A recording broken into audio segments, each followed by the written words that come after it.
Hey everybody, Ben Pakulski, Muscle Intelligence Podcast. Today I want to talk about breathing, breathwork, metabolic disconnection, which is a direct reference from someone I look up to more than anyone in this industry, or more than most certainly, Brian McKenzie, who is the creator of Shift, Adapt, and so many other things when it comes to breathing and performance. Brian's, if you're not already following him on Instagram, on social media, he's got an incredible page. And we're going to talk a little bit about the current state of breathwork, what you need to know, what you must know ultimately, and why I think it's just an incredible lever that most people simply aren't paying attention to. As you've seen, or maybe you haven't seen, breathwork has exploded in the last 3 years. No thanks, or special thanks, we'll say, to people like Brian McKenzie, Patrick McEwen, Peter Litchfield, all previous guests on the podcast. And everyone is modeling some version of them. Also, Wim Hof has taken what's called tumo breathing and made it popular. Thank you, Wim. Incredible stuff. Massive respect. Now, what I want people to know about breathing is Wim Hof, while an incredibly useful modality, is simply one type of breathing. And just like tools in a tool belt, you don't want to build a house, just a hammer. We want to learn how to use all those tools. And that's the point of today's podcast. So for those of you that don't know, I've been studying breathwork for 7 or 9 years now, a long time. I took Brian McKenzie's course. I've taken Patrick McEwen's courses. I've read everything by Peter Litchfield. I've actually written my own course for a specific certification out there, which I'm not allowed to mention, but it was an extensive course that will ultimately be released as well within the muscle intelligence community in the next 6 months or so. And the simple thing that I think everyone should understand about breathing above all is there's 3 important pillars, 3 important aspects of breathing that everyone should know and must consider if ultimately your objective is performing at the highest level. And that's biomechanics, I think, above all. So biomechanics is how breathing influences movement and how ultimately breathing causes movement and what that looks like in your body. We'll talk about that in a minute. Biochemistry, so how breathing ultimately influences the ratio of oxygen and carbon dioxide, as well as directly influences pH. People talk about diet influencing pH. Your diet does not influence your pH. Your breathing influences your pH. And the third one is cadence, and that's the duration of inhale, pause, duration of exhale, pause, and how that directly can influence your current state of arousal. So if you've ever been on any of my coaching calls within my coaching community, you'll know that one of the things I talk about, maybe more than the rest of everything else, is controlling your state of arousal. How do we create a peak state of arousal based on the need of the circumstance, the need of the situation, rather than allowing life to create your state of arousal? You enter the circumstance with the ideal state of arousal. Example, if I'm squatting, deadlifting, training, I don't want to be at the same level of arousal as if I'm reading a book to my daughter at night. I certainly don't want to be driving in the car and be the same state of arousal if someone just cut me off and almost took my life. And I certainly don't want to stay there. If I do enter that state, I want to learn to, 1, pay attention, so the root of all change is awareness. 2, have the tools in my tool belt to actually know how to take action, because simply thinking about getting out of stress, anxiety, and overwhelm doesn't solve the problem. We want to learn to ultimately take action, right? We want to act and go, okay, what needs to happen right now for me to feel better, for me to feel at my best? And while you're in it, ladies and gentlemen, is not the time to start practicing your breath work. Just like when your children are in panic, freaking out, and overwhelmed, it's not a good time to tell them to learn to relax.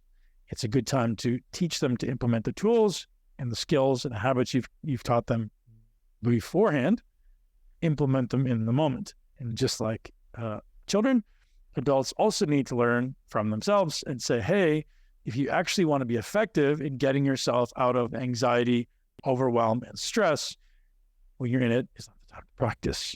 Practice now. Practice every morning. One of the reasons that I took up yoga as much as I did was it was really hard for me. When I would go into a yoga class and be 100 degrees, a high yoga class, 100 degrees plus, and I'm sweating a lot and hard to breathe. My body's not getting the oxygen it wants, not because I can't, because I'm not fit enough at the time. And then saying, okay, now hold these poses for 10 breaths or 5 breaths and really slow breaths. And it was very difficult for me. That was the first kind of kick in the chest to say, hey, this is a really big opportunity. while I'd heard people talk about breathing, I didn't understand how quickly and effectively breathing could get you out of stress, worry, anxiety, and overwhelm until I took my very first yoga class. I think it was 2016. I was just retired from professional bodybuilding. I just competed in the 2016 Mr. Olympia. And I decided to take a hot yoga class, and I thought it was an hour. It was actually 90 minutes. Surprise, surprise. Thanks, Jamie, if you're listening. It was hard. And so when I learned to sit with my breath, the mechanics of my breathing made themselves very apparent when something was hard. So if you've ever got yourself into a situation where you're squatting hard, maybe you're deadlifting, maybe you're doing a yoga class, maybe you're doing any type of class or any type of workout where it's hard, like you're physically challenging your aerobic capacity, your anaerobic capacity, you'll know really quickly what part of your body you're using to breathe. And if you're breathing in a shallow way up into the upper lobes of your lungs, into your chest, you're going to know very fast that your breathing is very limited. And you're going to be in panic and stress and overwhelm, and probably significantly seeing a drop in performance quickly. So when I'm breathing up here into my chest, I have a limited capacity to breathe. Biomechanics is not effective when I'm breathing into my upper lobes of my lungs. I want to learn to use the lower lobes of the lungs, ultimately the diaphragm, to expand down and laterally, so I can most effectively use the lower lobes of my lungs, where ultimately the greatest amount of gas exchange with the environment occurs. What that means is, even if you're walking, if you're sitting, try to engage your lower lobes of your lungs. Try to engage your diaphragm. Breathe down into your lower pelvis and breathe laterally into the outer rib cage. So if you think of the lower ribs on the outside, they kind of work like a bucket handle, right? They kind of come up and down and up and down. And the ribs in the front work like a pump handle, like an old school water pump. And that's how they are meant to function. The ones on the sides come out like a bucket handle, like out and up and then down, out and up and then down. And so when you're learning to breathe, actually going through the exaggerated motion of this bucket handle and allowing yourself to breathe there with your hands on your sides is a really good way to just learn how to use your diaphragm. Learn how to use these muscles of inspiration or inhalation and ultimately expiration or exhalation is very, very important to long-term function. So why does this matter to you? You're sitting there being like, hey man, I'm not an endurance athlete. I'm not doing yoga class. I don't care. Yes, you do. Here's why. If you've ever had a back pain, if you've ever had tight hips, if you've ever wanted to improve your mobility and not lose muscle as you age, tight shoulders, you absolutely need to breathe. And so when we talk about breathing mechanics, while I tell you what it's supposed to feel like at its root, here's what it's influencing. So your ribs, as you breathe in, expand, as you exhale, contract or come closer, get smaller, the circumference gets smaller.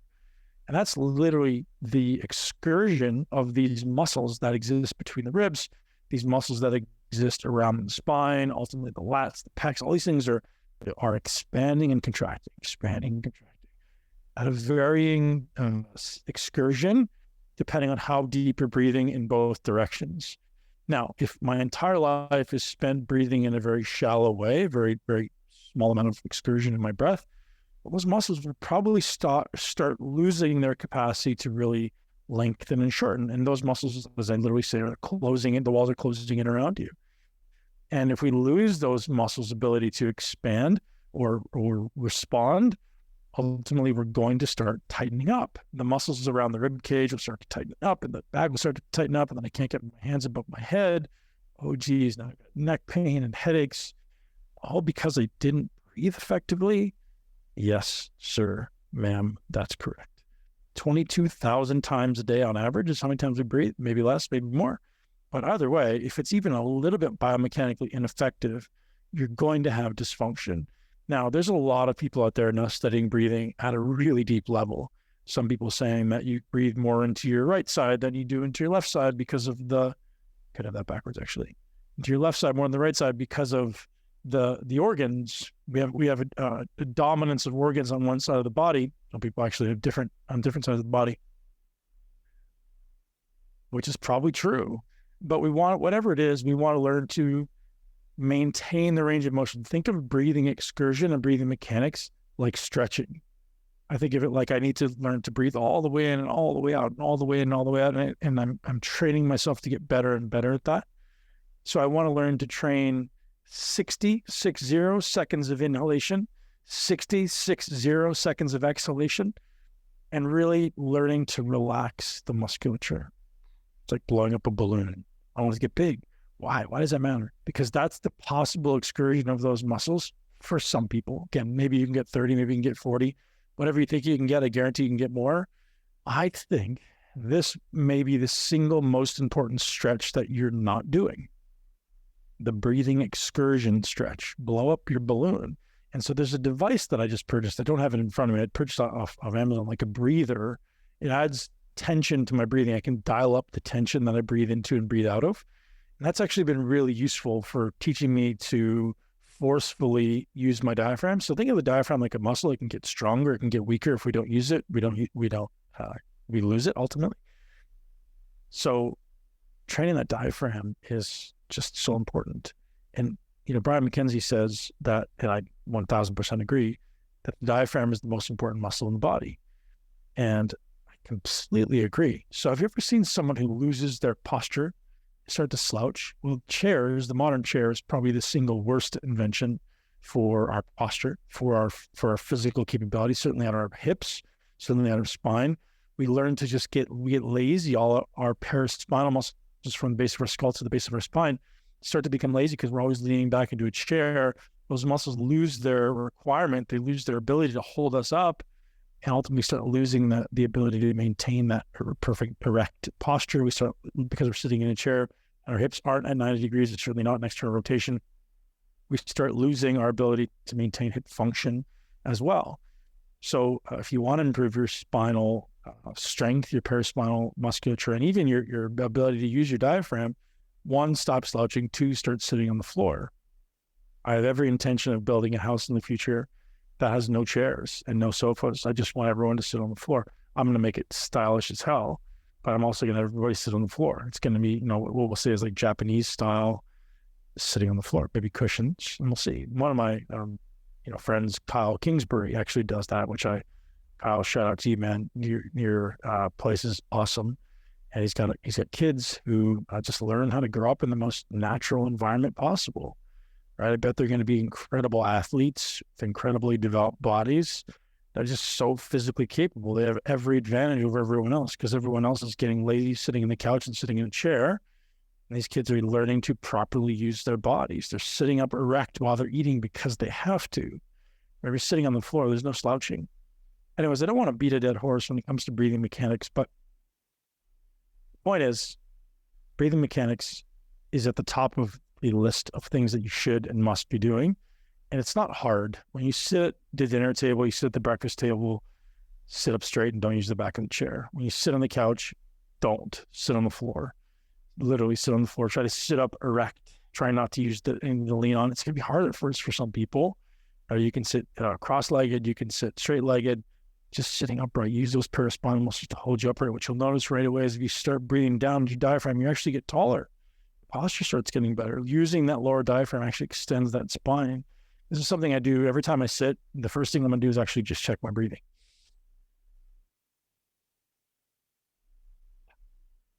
I'm trying to vertically align my spine. I want everything from kind of the top of my skull all the way down to my sacrum to be aligned. I want it to be a straight line, like I'm meditating.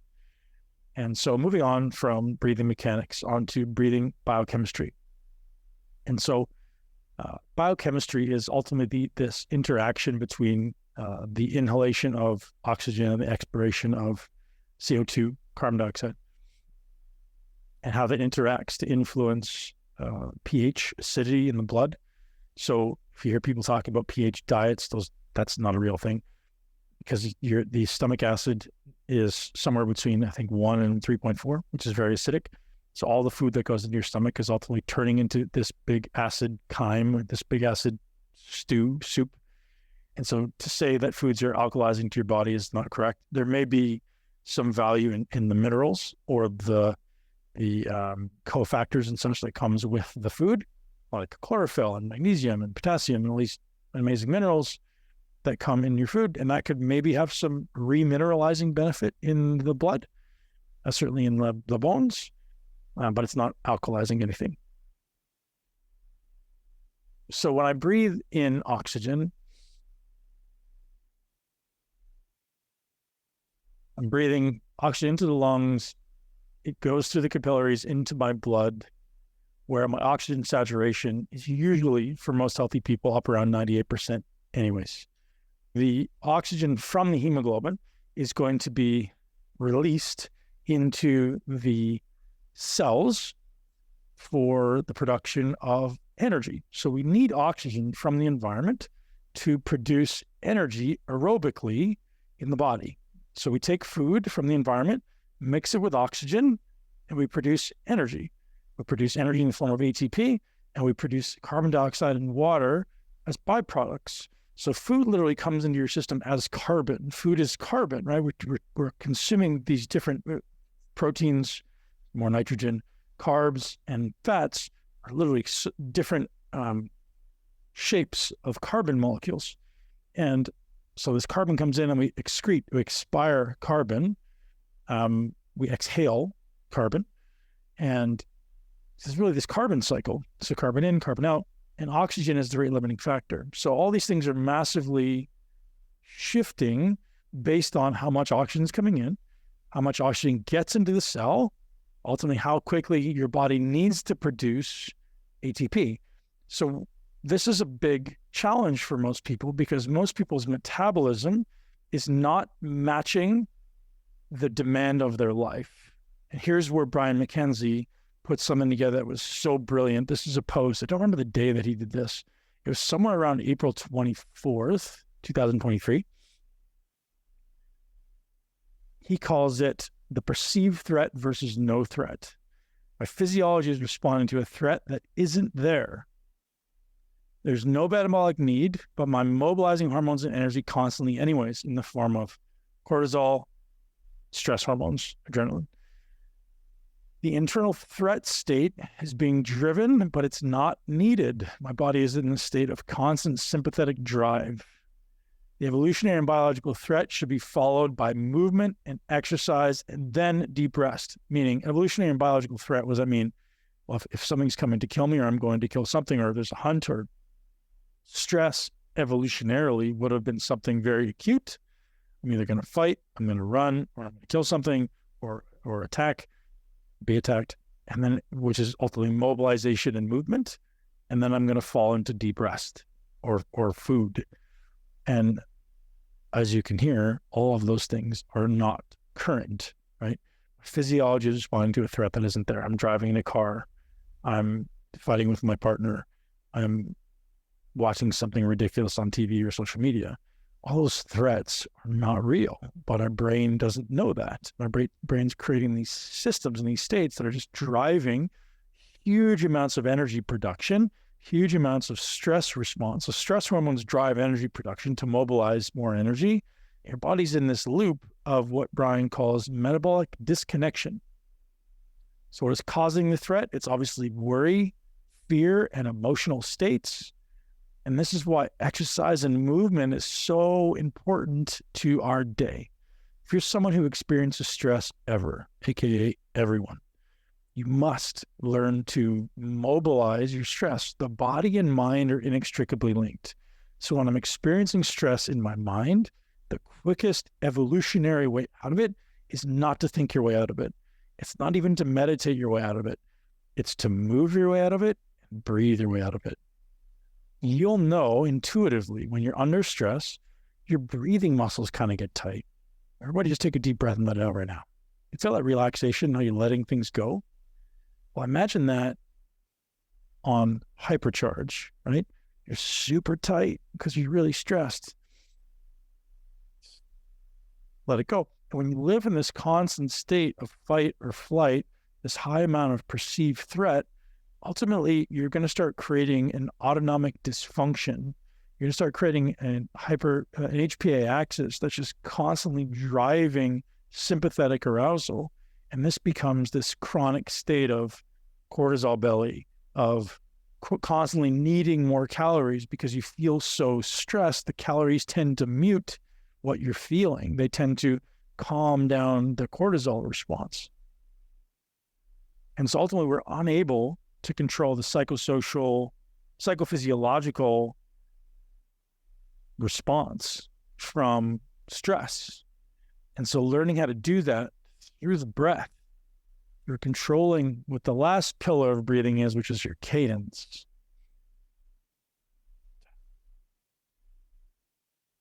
Letting that muscular physiological stress go and allowing the energy production to decrease.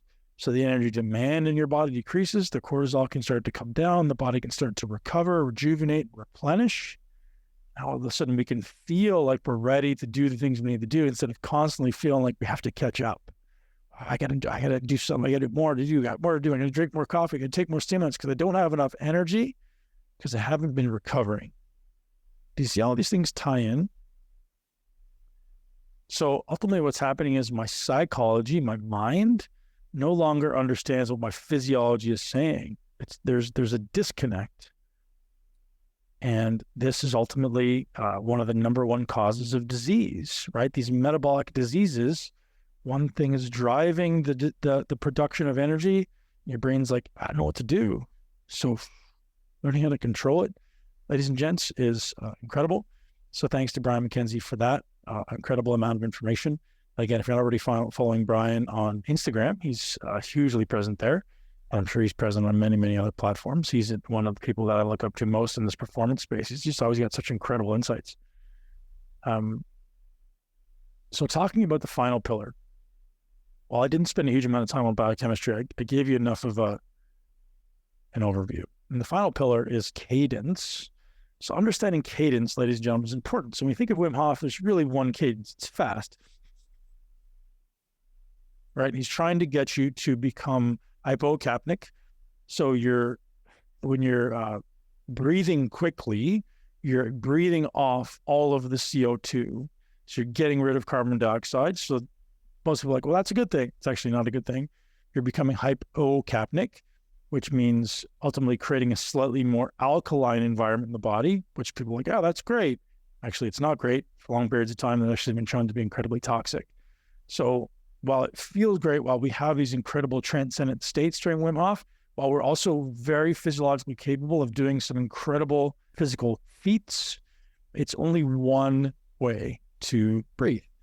And so this hypocapnic, which is low CO2 training, great, do it. One end of the spectrum. On the other end of the spectrum, I also want you to train hypercapnia, too much CO2, or in what would hyper ultimately meaning a high amount of CO2. And I don't think there is too much CO2 in the body, but trying to get to the place where you can accumulate carbon dioxide and tolerate high amounts of carbon dioxide, in my opinion, is one of the superpowers of performance. And what that ultimately means is, if you could imagine, if I started walking upstairs, or if I started squatting, or started doing something physically demanding, the amount of energy production goes up in my body because I'm asking my body to do more. As a byproduct of energy production is carbon dioxide and water. So my body starts releasing more CO2 into the bloodstream. And as I accumulate carbon dioxide, the response is ultimately increasing my respiration rate and increasing my heart rate so I can get more of the CO2 out. Now, if I have this higher ability to tolerate carbon dioxide, my body doesn't respond as quickly. It takes a little bit longer for my body to respond by driving up the heart rate, by driving up the breathing rate. That means I can do more exercise at a lower perceived exertion. I can do basic daily stuff, even fairly challenging stuff, and my body is not going to shift into an adaptation as far as increased heart rate, increased respiration rate. Why do I want that? Ultimately, I can do harder things with a lower perceived exertion. This, my friends, is a superpower. And so how do we train hypercapnia? We train hypercapnia by doing breath holds, by literally training our ability to retain carbon dioxide. You can do something called a carbon dioxide tolerance test, which you can find on Brian McKenzie's page. You can also find it on the Oxygen Advantage, which is Patrick McEwen. Those two, and Peter Litchfield by far the three most prominent figures in the breathing space. Nobody else compares. These are the guys not only doing the work, but doing the research and putting the rubber where the rubber meets the road. Patrick McEwen's got a new podcast now, actually, with a friend of mine, Jay Wiles. I believe it's called the Hanu podcast or Hanu Health. They've released a new wearable, which I think is doing very, very well. So shout out to Jay Wiles and Hanu Health, HANU. Check that thing out. And shout out to Patrick McEwen for just truly being an incredible giving man. He just wants to help people. I've taken his course. I think I've taken it twice. I took it once in person, one online. And it's just like so much value. It's just mind-blowing how much you learn. And he's so caught up on the research that it's hard to keep up, which I love. So coming back to this cadence piece, for breathing really fast, creating this hypocapnic state, the absence of CO2, you're going to have some of these Wim Hof style benefits where you're increasing performance. Maybe you're feeling a little bit dizzy, a little bit, people will say transcendent states. Maybe you're able to some of the people who live on the kind of the spiritual side, which I do as well, have what they'll say is like the ability to pass the conscious mind, the ability to move past the conscious mind and get into some emotional things that you've been maybe holding on to. It's fun. I suggest you try it. And the other side in the performance realm is the hypercapnia, where we want to learn to retain CO2 to ultimately use that as a lever. Now, how I use that specifically, before every workout, I'll do some hypercapnic training. We're trying to get our CO2 tolerance as high as we possibly can. And the goal here is kind of towing the line of, I want to push really hard into holding my breath and not pass out. So always be careful. Never do this around water or pool or the ocean or anything, guys. If you're doing it somewhere, make sure it's somewhere where you're not going to fall down. You're not going to hit your head if you pass out. If your CO2 levels, if your oxygen levels drop too low because you're holding your breath, while CO2 is going up, which is great, if oxygen levels drop too low, sometimes people do pass out. So just be always cautious and aware of this reality that, hey, it's possible that you could pass out. So be careful, and you'll get better at it. In the beginning, it's very uncomfortable. So you're literally like inducing, you're basically stopping your air, right? You're stopping air from exchanging, and your body's going to induce some semblance of panic or anxiety or overwhelm. You're basically suffocating yourself acutely. It's completely safe. You're not going to cause any brain damage. If you're going to go hardcore on this, wear a pulse oximeter. And if you're dropping below, I believe it's like 50% blood oxygen, you should stop. You probably won't get there, though. Most of you won't get below 75. But it's worth exploring and messing around with. I use a pulse oximeter if I'm going to do it, just because sometimes we want to push hard, see how hard we can push. Ladies and gents, I'm going on a long time. Hopefully we provide some value for you today in understanding all the potential opportunities that exist within breathing, well beyond what people are just hearing around. Hey, let's do this one type of breathing. Let's do this one type of spiritual, quote unquote, breathing. I'm looking at a 34-page course that I built, which I won't start reading. Oh gosh, there's so much in here about the shape and structure of the nasal cavity and jaw and its influence on breathing. This is important, Peter Litchfield. Bad breathing is when learned breathing behavior disturbs the proper regulation of CO2 allocation. That's Dr. Peter Litchfield. We have so many great quotes in here. Breathing as a behavior, Peter Litchfield. If you haven't already listened to the Muscle Intelligence podcast with Peter Litchfield, go ahead and do that. Patrick McEwen says the single biggest problem in the human species is over-breathing. And I believe that also is Peter Litchfield talk. And in here, there's a CO2 tolerance test, which I won't share with you. But if you guys actually want, I can put this in the show notes. The effect of CO2 tolerance on anxiety and panic disorders. This is another podcast I did with Justin Feinstein. If you have anxiety and panic disorder, let's check out my podcast with Justin Feinstein. Incredible podcast. So we talk about inhale, emphasize breathing, exhale, emphasize breathing. So much. If you guys want to get access to this course, you head over to muscleintelligence.com/community and join the community there. In time, not immediately, but in time, I will make you aware when this course becomes available. I'm currently in the process of launching a new program that I'm calling Phase 1. And what Phase 1 is that whether you're new to this community or if you've been in this community for 20 years, whether you've been training for 20 years or more, or you're new to training, there's a certain foundational capability that all men must have, women too, but specific to men. that will allow you to ultimately live a life without restriction. One of the things that I aspire to as a man is a life of freedom, and not just freedom financially, not just freedom geographically, but freedom physically. Imagine being constrained in your own body. Imagine not being able to do the things you want to do, right? So if you were 10, 16, 20, you wouldn't have to think first before you got up and did something. Like, I want to play basketball? Yes. You want to go swimming? Yes. Do you want to play volleyball? Yes. Want to go for a run? Yes. But as we get older, you're like, not so sure. My goal is, as I age, I'm now 42, is as I age, I don't want to lose physical capability. I not only want to maintain it, but I want to get better. I want to increase the diversity of my physical capacity. And I always talk about physical capacity being directional in nature, because I could be really strong, but really slow. I could be really mobile, but really lacking muscle. I could be really athletic, but really weak. And so we want to have all these different dimensions of masculinity, of the standard of highly capable men, and ultimately the standard of health, the standard of physical capability, standard of metabolic capability is something we should maintain for ourselves. We establish these standards and we say, hey, this is what I'm going to do. I always want to be able to squat 400 pounds. That's my goal. I always want to be able to deadlift 500 pounds. That's my goal. I always want to be able to bench press 225 for 10, 15 reps, right? That's my goal. And that may not be the same for you, but there's some physical standard out there that should meet should be your criteria of physical capability. And that's what we're ultimately building into this program. You can compare yourself against yourself. You can compare yourself against other people your age, other peers, and ultimately we can keep each other pushing hard and highly accountable. Gents, ladies, thanks for being here. Today's podcast is brought to you by our friends at Organifi. I continue to use their products. I think it's been 6 years now, something like that. I like to use greens on a daily basis. I mix in my reds.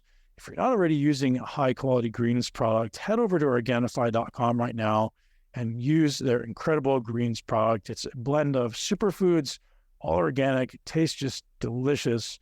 And when you add in a reds formula, gents, you're getting what you need to support nitric oxide production, ultimately help your heart work effectively, your vascular system work effectively, ultimately can help erectile function as well.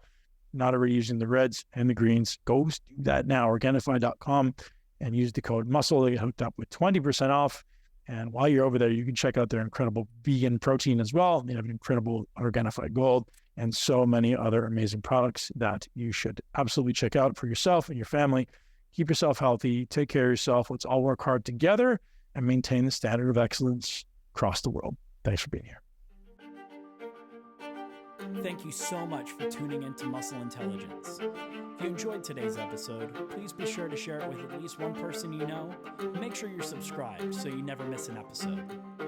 This podcast is for information purposes only. The statements and views on this podcast are not medical advice. This podcast, including Ben Pakulski and the producers, disclaim responsibility for any possible adverse effects from the use of information contained herein. Opinions of guests are their own, and this podcast does not endorse or accept responsibility for statements made by guests. This podcast does not make any representations or warranties about guest qualifications or credibility. This podcast may contain paid endorsements or advertisements for products or services. Individuals on this podcast may have a direct or indirect financial interest in products or services referred to herein. If you think you have a medical problem, consult a licensed physician.